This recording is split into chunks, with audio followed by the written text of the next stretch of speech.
Mari kita senantiasa memanjatkan puji dan syukur kepada Allah Subhanahu wa taala atas segala limpahan nikmat yang diberikan kepada kita semua, terutama dalam mengisi bulan suci Ramadan yang penuh berkah ini. Salawat dan salam mari kita senantiasa kirimkan dan haturkan kepada baginda Rasulullah sallallahu alaihi wasallam. Mudah-mudahan kita menjadi umat beliau yang insyaallah di kemudian hari akan mendapatkan syafaatnya. Hadirin jamaah salat zuhur yang insyaallah dimuliakan Allah Subhanahu wa taala. Dengan waktu yang singkat ini saya akan mencoba menyampaikan satu judul kultum, yaitu detoksifikasi digital. Detoksifikasi digital. Ya. Detoksifikasi digital, ya. Ini terkait dengan era revolusi industri ini, ya. Jadi detoksifikasi digital, detoksifikasi ketika itu dikaitkan dengan tubuh kita, puasa sebagai hikmah dari puasa kita, itu ada hikmahnya adalah terjadinya proses detoksifikasi dalam tubuh, ya, kalau dikaitkan dengan tubuh. Kalau dengan detoksifikasi dalam tubuh berarti dengan puasa maka akan terjadi sebuah proses pembaruan, perbaikan sel-sel yang ada yang rusak di dalam tubuh kemudian diganti dengan sel-sel baru.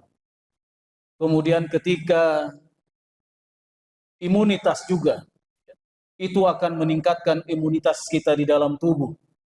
Dan juga sekaligus bahwa puasa itu akan mengurangi resiko dari diabetes, resiko penyakit jantung, dan resiko-resiko yang lainnya.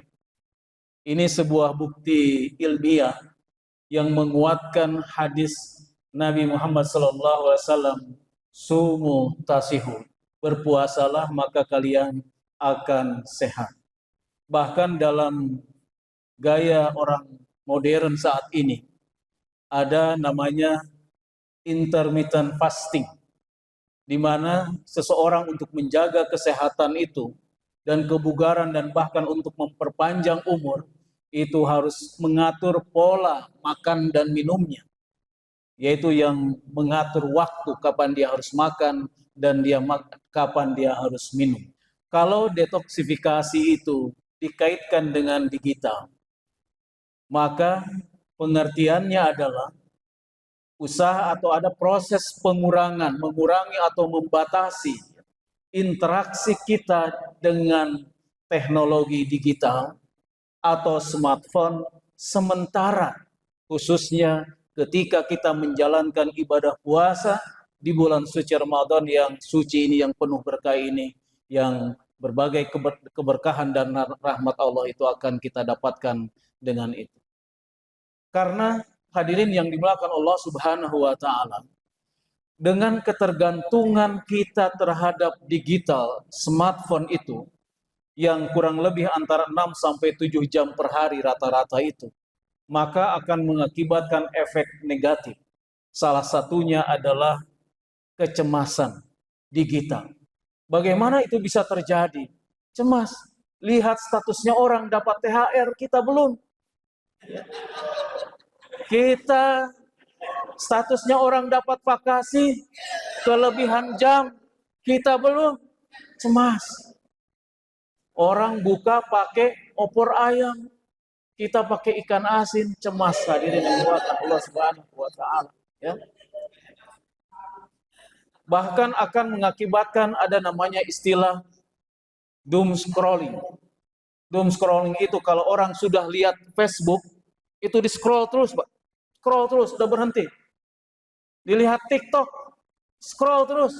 Padahal waktunya untuk mengaji, zikir, dan lain sebagainya. Itu yang disebut doom scrolling itu. Maka dengan pembatasan dari atau diktosifikasi digital ini, atau tadi ya, yang terkait dengan pengaruh dari digital itu. Nanti yang protes orang digital ini. Yang kedua, yang apa namanya ini, ketergantungan digital ini atau terhadap smartphone ini juga akan mengakibatkan terhadap digital distraction. Ya, digital distraction. Digital distraction itu artinya adalah sebuah gangguan yang terjadi kepada seseorang yang bisa mengalihkan terhadap tugas utamanya. Mahasiswa kuliah tugas utamanya mendengarkan proses pembelajaran atau penjelasan dari dosen, tetapi karena digital dia akan teralihkan karena dia buru-buru untuk mengubah statusnya. Kemudian ketika kita mau sholat, dia tulis status dan lain sebagainya.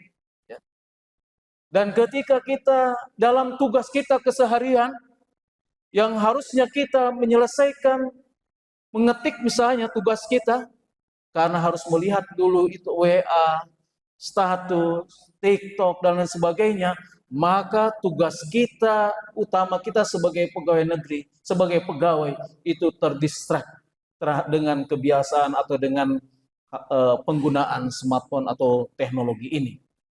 Atau yang lain, mohon maaf, ada security, mohon maaf ini. Harusnya menjaga lalu lintas, menjaga ketertiban, sibuk, Pak. Jari jemarinya sibuk dengan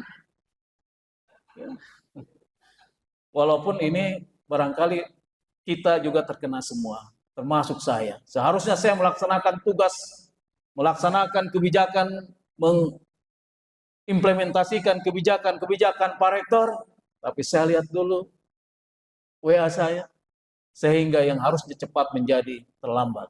Itu salah satu dari digital distraction yang mungkin salah pengaruhnya.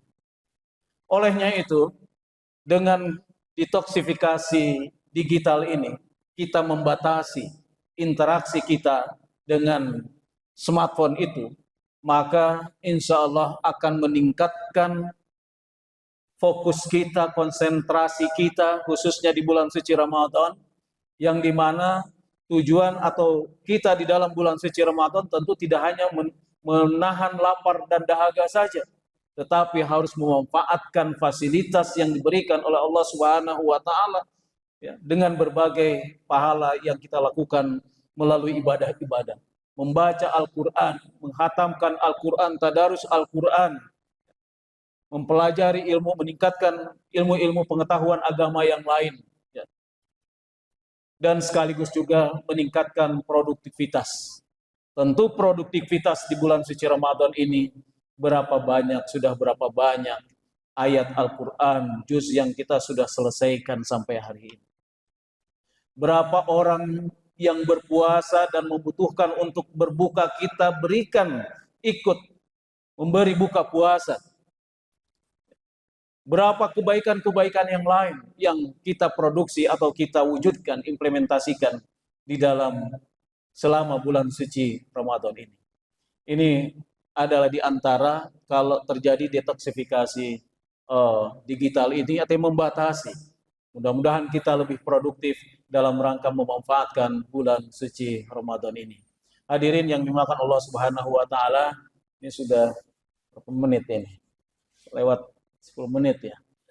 Barangkali terakhir yang terkait dengan kutum saya ini, bahwa puasa adalah tidak hanya untuk menahan lapar dan dahaga, juga menahan jemari dan jempol kita untuk tidak men-share sesuatu yang tidak baik, tidak men-share sesuatu yang hak, tidak men-share sesuatu yang negatif, tapi justru sebaliknya, kita harus men-share kebaikan-kebaikan yang menginspirasi orang lain untuk melakukan hal yang baik. Ya, saya kira demikian. Mudah-mudahan kutum yang barangkali tidak terlalu terarah ini, mudah-mudahan tetap ada manfaatnya bagi kita semua. Mohon maaf jika ada hal-hal yang tidak berkenan. Wassalamualaikum warahmatullahi wabarakatuh.